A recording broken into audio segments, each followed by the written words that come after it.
Hi, I'm Ricky Fort and welcome to the Real Estate 101 podcast. Join me as I lift the lid on the real estate industry and share some great stories from behind the scenes. Like and subscribe and enjoy this episode. Welcome everyone to another episode of Real Estate 101. I'm Ricky Fort from Geelong Real Estate Co. and I've got an absolute Geelong royalty here, Gillian Costa. Welcome to the show. Thank you, Ricky. Thanks for having me. We're just saying, so it's your first ever podcast. You've done obviously lots of webinars and stuff with the Chamber, but first time doing a podcast. Yes, well, as I said to you, it's a bit modern for me. I'm still in the dark ages, so and we caught feeling you off, very special. We caught you off guard. We didn't mention that some of it was on camera, which, you know, we might cut up a few little things. But I said I caught you in the cowgirl shoes. You've got the cowgirl boots on. Yes, I did come in probably way too relaxed and haven't given you enough effort, so sorry about that. No, it's going to be fun. So I asked the same questions basically of everyone. So we'll start way back at the start. So obviously you're a Geelong girl. I am. Obviously, how many brothers and sisters? I don't have any brothers. I have 7 sisters. One of 7. No, I'm one of 8. One of 8, sorry, 7 correct. sisters, yeah. Do the maths.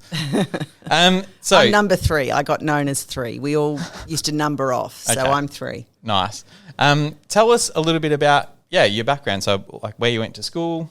Yeah, I'm possibly the longest serving student, if you can say serving, at Sacred Heart. I started there at kinder and went right through. So my whole education was at Sacred Heart College from start to finish. I don't know that that's necessarily a good indictment on them, but it was, I still hang around with my Sacred Heart girls. There's a group of us that have been together forever and we're just made some really good friends there. It was very close to home. I was late every morning as I'd run down the hill. What street were you? Initially, we were in McKillop Street, and that was a big walk for a little kinder preppy kid. But with a huge school bag? Sorry. Well, it felt big, but when you go back in time, it was a tiny little case. Yeah. But and the roads were so different because we crossed Latrobe, 3 little girls going off to primary school, and it was just not an issue. Yeah, that was the norm. It just wasn't a busy street as such. That changed. But then we moved into Retreat Road, which is basically you just roll down to the school. Literally. And that's when I was late. Yeah. It was just too easy. So your mum probably would have been making a lot of jam sandwiches after school for all the girls found their way back to your house? It was more, we were fortunate enough to have a pool in the backyard, which was a pretty big deal back then. Absolutely. And so that's where you'd find us. I don't know that we had time for jam sandwiches. We'd just straight into the pool. Absolutely. That's probably a good segue. We'll save that for later, but obviously one of your first businesses was, or not one of your first businesses, but a notable business was the Gordon Ave pool shop just down the road. Gordon Avenue Pools and Spas, yes. Yep. So maybe a love for pools and spas started way back then. So, so tell us a little bit more about your early childhood. And one question I was keen to ask, and you had an interesting answer off camera, but what it was like growing up with your last name. Obviously, the Costa name in Geelong's a special name. It's held in high regard with, the Grells and stuff like that. A family that's contributed a lot to Geelong. So maybe it wasn't always the case, but how did that start and what was that like? Well, it's interesting because your perception is that it would be known, but when we grew up, Dad was, he'd been running the business for years and he had his circle of colleagues, friends and so forth, but that didn't come down to my level at all. We were just another large Catholic family in the school and there was quite a few. And we were just another one, so it was certainly nothing special back then, or if it was, I was oblivious to it. We were just another group of kids and all our friends were the same. No one really knew any different from anyone. It was good, actually. I was probably really fortunate that it just wasn't a thing. Yeah. I guess when did it become a thing? Like when was it? I think for me, really, I'm going to say it was football. More so than the business. I think Dad really got known in Geelong when he was the president. And what year was testing you here? It's all about really without notice. It's without notice. Yeah, look, it was probably, I'm going to say about 25 years ago at a guess, somewhere around there. And he was also well established in his career then and a little more financial, so he was able to do a few more things around Geelong. So that's when he probably started to be more widely known. How long was his tenure at the club? It was probably 15 years. Yep. Again, I'm guessing, don't quote me on that, but it'd be somewhere around there. I've got a good Geelong royalty story of my own. So my wife, George, her grandfather was Bob Davis. Oh, right. So, yeah. They, we'll see. That's another big Catholic family from Sacred Heart, because I remember Edwina Davis was at school with my sister Rona. So, I remember them. Yeah, great family. I'm very lucky. And it's funny, I'm going into real estate stories whenever I actually grew up in Ballarat, and my great-grandma, was a life member at the Carlton Footy Club. And so when I moved to Geelong, and my wife and I, the dating was going really well, and she said to me, who do you follow in football? And I was dear. yeah. And obviously that went down like a lead balloon, obviously not. But I said, I've got a good story. My great-grandma went for Carlton, and she said, well, I can top that, and went on. But obviously now whenever I'm doing like appraisals and I'm going into someone's houses, as soon as there's a bit of good Geelong memorabilia, we like to hit it off and talk about the Cats, and it definitely opens a few doors and makes people relax. I think football's one thing, especially Geelong. I grew up, as I said, in Ballarat, and it was such a awesome experience to watch, like Latrobe Terrace just get flooded. And my parents used to own a pub. Do you remember the Golden Age? I do. You probably had a few naughty nights there with your girlfriends from Sacred Heart. But no, I used to sell fruit and veg, and so I knew all the pubs way back then. There you go. So, yeah, I guess, and watching, what year was their first flag in a while? 2007. Yep. I remember just the street was just absolutely chaos, and but still felt so safe. And I remember thinking, God, like I hadn't been in Geelong long at that stage, and I just remember thinking, this is such an amazing town for people to grow up in. I can't wait to have kids myself and let them experience this. Yeah, that was a really special night. But the whole lead up to that final was bigger, I think, than any of the finals they've done since then. Everybody was in a real state of excitement. And so you were safe. It was just celebration. Police had lost control. There were just people on cars and parties happening. And I believe Dad had left his office is on the corner of Latrobe and Myers Street, and it's an old church, and they'd put the bells on, like it's an electronic thing, but the bells were ringing, and I believe that went all night playing the Cats tune. He didn't mean to do that, but he stayed up in Melbourne and was unaware. So dear. Maybe apologies to the neighbours. residents. It was a little bit too much of a good thing, I think. Yeah. Oh, it's still like really special memories. And so was he still involved in the club, obviously heavily up until... he was the president for that. And for that year? And that for he and Brian Cook was just enormous. Well, we're very thankful to get Brian and Claire over to the Carlton Footy Club, so we'll claim that. And I don't know what he's doing, but with a few wins, but it's working. 50 point wins in a row, so we'll take it. But obviously I know Brian and him were very close. Yes, yeah, they were, and not that we have a brother, but I think Brian's probably as close to the unofficial son as the adopted son as anyone ever has been. Was he the favourite, maybe? Oh, definitely the favourite. Gosh, yes. So, I guess maybe now's a good segue, obviously, to your first introduction to business, because outside the footy club, obviously, the Costa family is so well known for their different, business ventures and things. So maybe tell the listeners who don't know a lot about the family what were some of the first businesses. For me personally? Yeah. Well, my first, I guess, taste of business was running a division for Costas, which was where I was selling veggies to the Golden Age. So that also was here in Gordon Avenue, just down the end of the street where Gorel's are now set up. That used to be Costas Wholesaling, and we had a little corner in there where we did all of the Geelong and districts, so, coastal areas, fruit and veg. So I'd go to all the schools and the pubs, so many days a week. And Did you enjoy it? Well, it was a great role for me because I was doing everything. I'd be there on the forklift at 4 o'clock in the morning lifting up the big door because it didn't have a chain, so you'd have to use the fork to lift up the big door. And my delivery guy would be there. He was a fabulous fella, and he'd be there with the truckload. And so we'd start, filling the stocks as such. Then we'd all be picking orders. Then you'd price them all out, and then we'd all jump in trucks and deliver. And then I'd clean up a bit in the afternoon and run around and, do the sales thing and try and drum up new restaurants and, go toe-to-toe with my competitors. And who were some of the competitors? That's obviously a long time ago now. But it is a long time ago, but Harvey's is still going strong. Yep. And so, he and I used to go toe-to-toe. Not that I don't know that I ever ran into him in a kitchen as such, but yes, we'd often... Nice.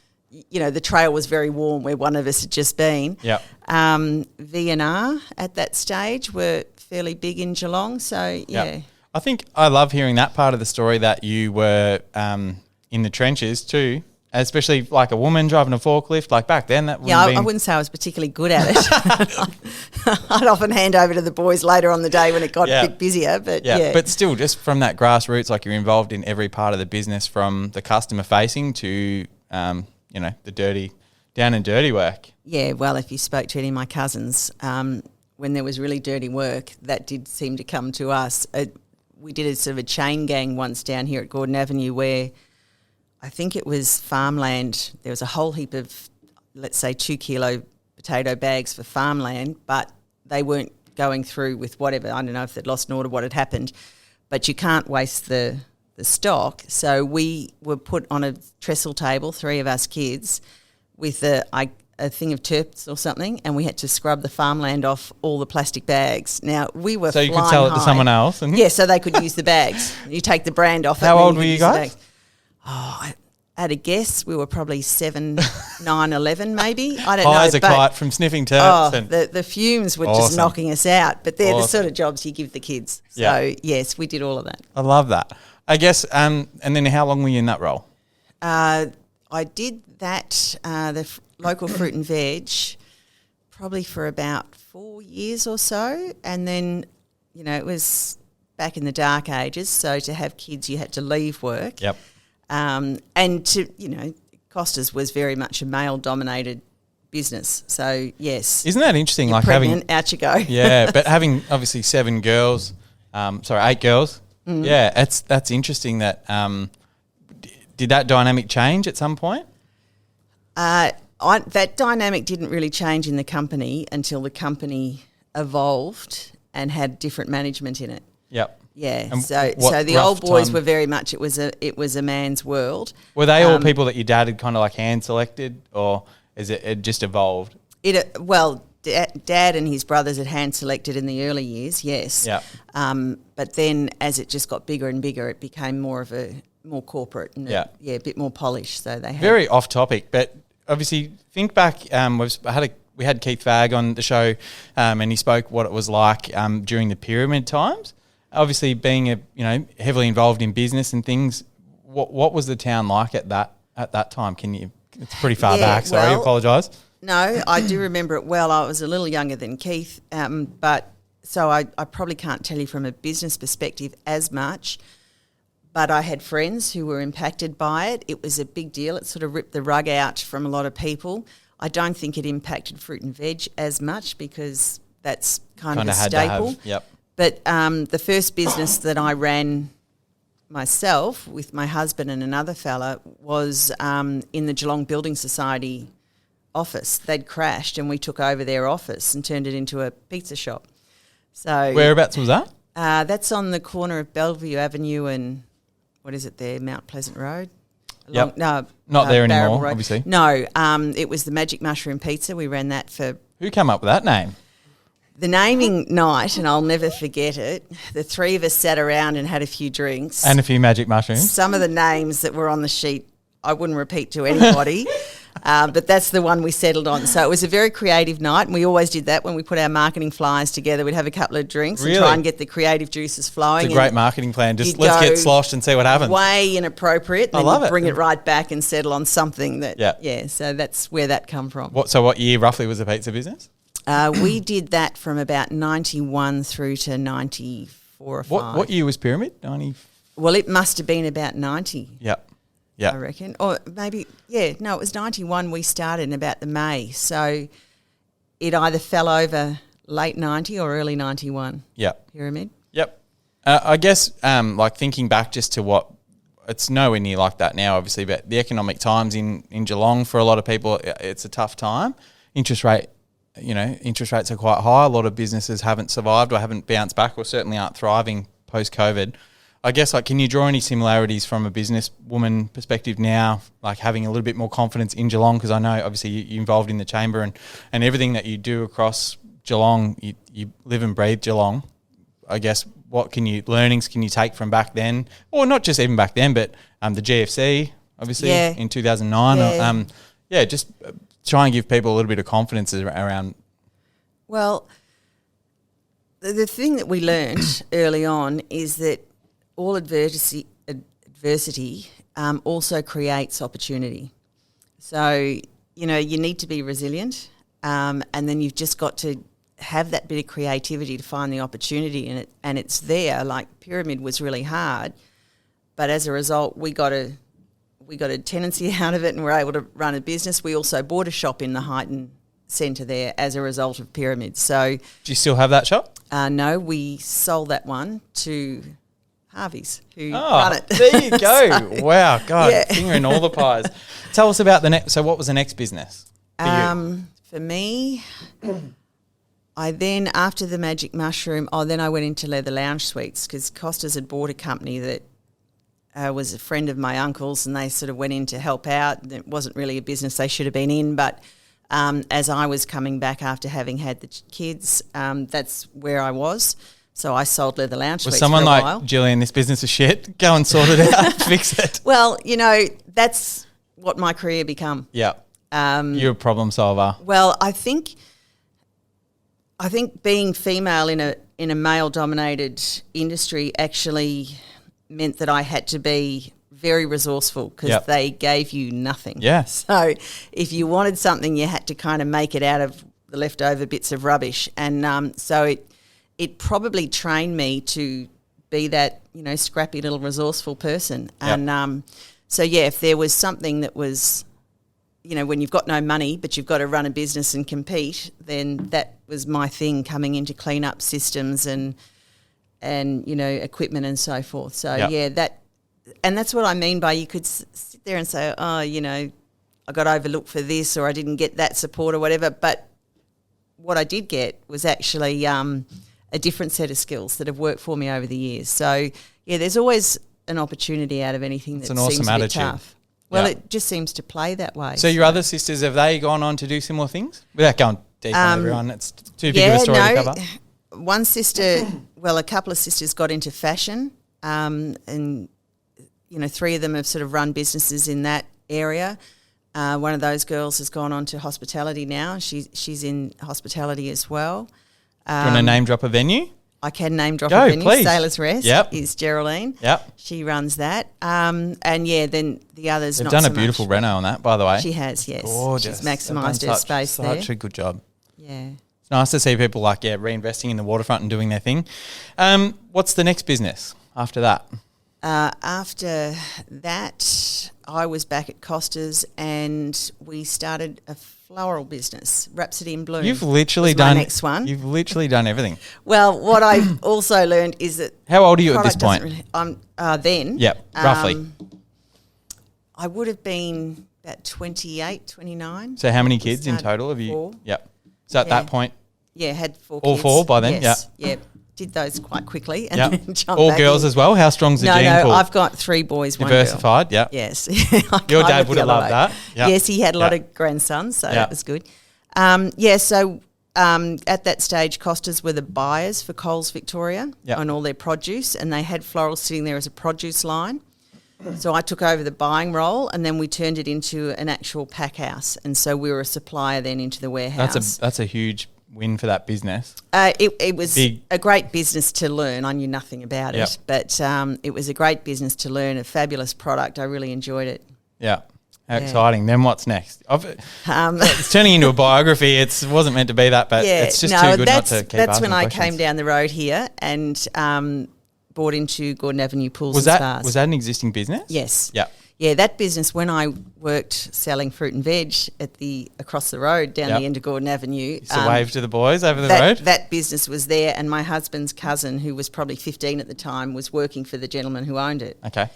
And he had since bought it out. Yep. So we went into a partnership with him for a few years. And what was your thinking going into that business? Because you probably didn't need it. You're successful well and truly in your own right at that stage. Yeah. What was it about? You just wanted to maximise that, or was this another? Well, we went in there because he'd taken it over, but he'd never run a business himself. So it was a lot. That's your forte. So I was in there to set up some systems. Sort the boys out. Get everyone to just take a breath and work out what they were concentrating on and clean up the yard and And they've, so I was only in that business for 3 to 4 years, I think. That was an absolute powerhouse. They've gone from in its own strength to right. strength. It's a really good business. They have a good product, and Is there still ties to the family with that now? Or well, yeah, my husband's cousin still got it. owns and operates it. Yeah. And he just does a good job. He's a awesome. very good pool. Yeah, it's got a great reputation. Yeah. It's almost like a badge of honour for people when they when they talk about when I'm selling houses. Oh, this is Gordon Ave Pool, and held in very high regard. It just means you've got the backup and support. Yeah. Tell people about. What comes next after that? Oh, no, probably keen to touch on your husband. He gets mentioned a bit. Obviously, when do you guys start doing stuff together? When are you more than just a couple? When are you business partners? Well, we started that at the Magic Mushroom. It was the first time we worked together. Were you showing him the ropes? No. He's the pizza maker. Yep. I don't think I ever worked the oven. Yep. I was I paid bills, but I was out in the kitchen. Yep. So, yeah. You've done so much hands-on stuff. I'm so blown away. I thought it would be more glamorous, but you... Oh, there's nothing glamorous about a pizza shop. Yeah. I've scrubbed a lot of trays. Yeah. Yeah, no. Did you put on a lot of weight eating just shitloads of pizza? No, because you just can't eat it. It's just you looking at it all day, produce every that day. much of a product and then turn around and eat it. Yeah, want to eat it. Fair enough. So, no, it was probably good for me in that respect. I should have stayed in there. I was going to say, and working by a roasting hot fire, you'd be sweating your guts out. Well, the sink, as I said, we were in the bank, and so we had to transform that into a hospitality venue. It wasn't ideal, and the sink was positioned behind the ovens. And I would cook in that little corner. Perfect. Yes. Good way to dry the dishes nice and quickly. So obviously Darren's a bit of a celebrity in his own right. He's done some amazing things. I've hassled him a lot to get into lammies and things. Oh, obviously, and obviously my parents owning the Max or the Golden Age, whatever, around the corner. We were kind of like closing at midnight sort of thing, and that's when Lammies was just firing up. So, our businesses worked really well together, and we obviously used to send all our patrons that still had money left down to Lammies, and those that didn't, we send them to Home House. But I guess, yes. And obviously Lammies in its own right. We should get Daz on actually and talk about that, because that was just obviously an institution for such a long time. It's just being from Ballarat, even Lammies was well known. But yeah, I guess after the pizza shop, what do you guys do next as a couple? Not as a couple. After the pizza shop, that's when we did Gordon Avenue. Sorry, I went to Floral, then to Gordon Avenue. After Gordon Ave,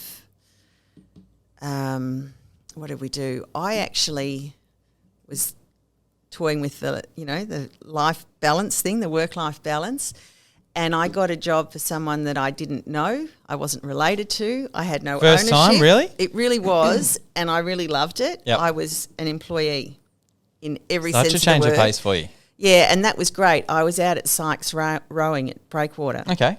And I'd never, done manufacturing before. But I feel like this is a common thread for you. You have no experience. You've got probably no entitlement to have that role. And you just go in and, it can't be that hard. And you just figure it out. Again, I was in there sort of you got like the Midas touch. Supporting the management. So, so I was working with the staff, not hands-on. So everyone in rowing boats relax. I didn't build them. The guys who knew what they were doing did that, but my role was to support everyone and make sure that they could do that and just try and make life a bit easier for management. And it was a great business. What a resource for them having you on their team. And but what a little gem for Geelong, when manufacturing's so tough, having a place actually making world-class boats that are winning Olympic gold medals. Like, it's just amazing. So I did enjoy my spell out there. But then Darren blew that on me. Why? What happened? Well, he got involved in the pier, which was a lot bigger than they were ready for, and it was just difficult. He waved the white flag. I know a woman who can sort out my... So I went over there. I tried to keep them both going, but I couldn't. I had to give up Sykes, and I went out to the pier full-time. Yep. And worked very hard for the first few years. How long have they had that now? Is he still got the pier? Yeah, we still have it. They've had that now for 14 years. I've been out there for 12 plus, Yeah. Again, another institution, and it's obviously evolved from, was it Smorgies originally? It was Smorgies. You had it as Smorgies? Yeah. I need to know what happened to the mechanical, the seal and all that. What happened? Well, Salty the seal packed up, we gave her a little red suitcase and sent it off to Geraldinga. So I don't know where she is now because Geraldine has I saw something. We need to find it. We saw something circling on Facebook a while ago that some of that stuff had been revived and was being brought back to life. So, well, not watch this King space. Neptune. I think he's back down under the bottom of the sea where he Rest in originated peace. from. So I don't think he'll be revived in a hurry. But Salty was alive and well last I heard. Good to know. Good to know. I guess, and then Lammy's was tied into. Well, yeah, now I'm getting into Darren's businesses. But, yes, he had the original Geelong Hotel for he worked that for some time. Yep, then, another institution. Then he went from there into Lammy's and he was running that. And 6 months, he'd been there 6 months and they wanted to sell it. So that's when he bought into Lammy's and he ran that for 20 years. And in that time he had the Gold Diggers for a while. He started up the Edge. God, you guys love biting off more than you can chew and just worrying about it later. Sometimes you wonder what's wrong with us, but that's, So how many kids? 2 boys? Three boys, 1 girl. Yeah. So are they involved in have they followed similar? If you ever did the New Year on the waterfront, that was my kids with the garbage bags picking up, the plastic cups and cleaning up vomit and all that sort of thing. So they've all had a turn. I think they're all quite adept at pouring a beer and stocking a fridge. But the boys have all gone off doing other things. Cool. Our daughter, however, is management at the pier. She's pretty much on the ground there with the head chef. Are you proud of that? Well, I love that because I don't have to be politically correct with her. I can just say what I think and she gets it and she shoots back. Hopefully but it's good the dynamic. kids would have a lot of respect for both of you, but especially you, that you've done so much and you've done it with limited opportunity and you've just made jobs your own and you've turned things around. Yeah, well, you just work with what's in front of you and have a crack, really. Tell us about Kardinia Park. Obviously, I know you're involved down there. It's a complex kind of arrangement. It's not. Yeah, tell us a little bit about your role down there. Well, my role down there is on the trust, which is like a board sort of thing, but it's a government position on the trust down there. So the Kardinia Park Stadium Trust runs the stadium. The Geelong Football Club is the head tenant. They're the main tenant in the stadium, but the stadium, being a community asset, is run by the trust, and I sit on that board, if you like, but on the trust. What does that role entail? That entails, like any other board really, the overseeing management and decisions are made at that level. So management report up to us and Are you sick of talking about what the hell's going, like the extension and the renovation? Are you sick of talking about it? No, the stage 5 at the stadium that's going up now is actually quite an exciting stage. The roof is going on as we speak. So if you go down now, completion? You'll see. What are we? Oh, very hard to pin a date down. Officially, it'll be early next year, but everyone's trying to bring that forward if they can. So they're all working very hard. It looks down like there. it's getting there. We're definitely making progress down there. Yeah, it's super exciting. Every game you see something. It's funny. More. I don't. It's again, not coming from the town, but I don't think a lot of people take for granted how amazing it is. Like Geelong, my wife and I go head to head. Like she's, as I said, Geelong, I'm Carlton, but I don't think she understands what how amazing it is for a town to be able to recruit guys. Like I know they're inverted commas coming home, but if a football player wants to live, be able to surf and have a farm and live that regional Victoria lifestyle, like Geelong is literally one of the, not the only place, but the best place to do that. And obviously the capture ground for Geelong footy players growing up is obviously all of Geelong, but, the whole coast. District. Yeah. And push all around. And district, yeah. And I think it's such, I'm still dirty on it. We lost Lockie Henderson down here. We lost Zach Tui down here. But you just think it's such a draw card, and obviously like success is also something that players want to be a part of. Carlton haven't had that since '95, but I think Geelong as a town needs to probably reflect a bit. I know because a lot of people are a bit negative about the stadium; it's dragging on and things, but I don't think people realise like how lucky we are just to have it. Yeah, look, I agree with you, and there is a negativity, and you often hear, "Oh, the football club's got enough," but it's not. The stadium doesn't belong to the football club, and I think that's what people have to realise. I didn't realise that. Yeah, no, it belongs to the state. It's a community asset, and it is used for a lot more than just football. Is that normal across our AFL with other clubs like leasing stadiums? Yeah. That's yes. normal. Yeah. Okay. Yep. That is normal. I don't know them, but a lot of the Melbourne clubs, their home base is the MCG, but that's of course owned again by the state. Yep. And that's why we can do things like that brilliant concert that happened with the Foo Fighters. Yeah. Like that's what I the could trust hear that from is my there house to in deliver. Autumn Street. That was incredible, and obviously it was just terrific to have. Yeah. So you're obviously part of getting that at the stage. Come down, well, government negotiate that as well, and then the team at Kardinia Park had to put that on in a hurry, and they did a brilliant job. It was incredible. So that's what the trust is trying to do, is to get that stadium to do so much more than just football. And I say just football. Geelong is the head tenant, so they do monopolise the use of us, but we've got to work outside of that to make sure that we use it as fully as we can. Yeah. Obviously, as broadly as we can. We've only just touched on like your journey. We're only just scratching the surface now, but I guess like one of the quick questions I'd be keen to know a little bit about, like what else you're passionate about in Geelong. Like what's am I passionate about in Geelong? I mean, I love the space. Yeah. So I've been really happy here. I still think there's a lot of opportunity. It's changing a lot as far as the dynamic in the workplace, and that, it's time for those old ones of us to move on and let others take over. And Darren and I are sort of getting into that phase now of the semi-retirement life and getting ready to, step away from the whole employment and so forth. But there's still so much opportunity here. I was privileged to be up at Barwon Health last night, and they've got an Gillian Costa research wing, if I call it that, but a centre. Probably centre's a better thing.